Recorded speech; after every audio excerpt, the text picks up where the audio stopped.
You wonder how important the campus is and why Christ has put the emphasis on the campus? You want to hear? It's going to be the headquarters of the government of God for along about 110 years. I am certain of it because Christ cannot, 1,000% certain of it. He comes here and it's a long time before he goes to Jerusalem.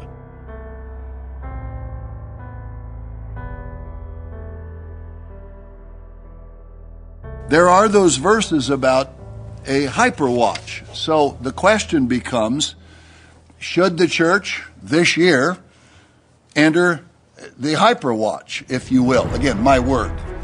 But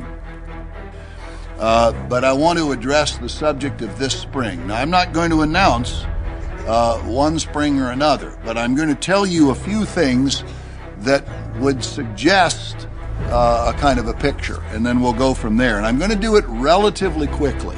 If there is a hyperwatch, and Luke 13:35 suggests it, Luke 12:35 suggests it, and verse 46 suggests it, perhaps other verses, if there is such a thing as a hyperwatch. So I would ask you, how long, as I said earlier, a few weeks ago, how long do you think that is? That would suggest we're coming into the hyperwatch.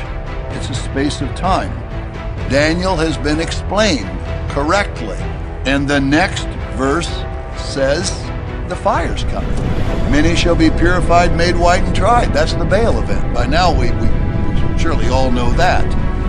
That it shows no gap there. Put that in the back of your mind. So here we go. Put that down as point number one. Now, at the end of this long list of things that starts with wars and rumors of wars and commotions that begin to appear at a terrifying level, and may every single week from here on, brethren, I'll just say this, apart from this kind of a sidebar to my comment, may get worse and worse. It's almost as though every week does, and it may reach a level that's terrifying, and that's going to be more significant a little later in the sermon. But it says, and when these things commence to come to pass, then be elated. It says, look up, but be elated and lift up your heads, which literally means straighten up. Be elated and straighten up, for your redemption, that's a new glorious body, draws near. Now, we learned that months ago. The church never read that verse. I never recognized when it begins to happen, which is right before the Baal event, when many come saying, I am.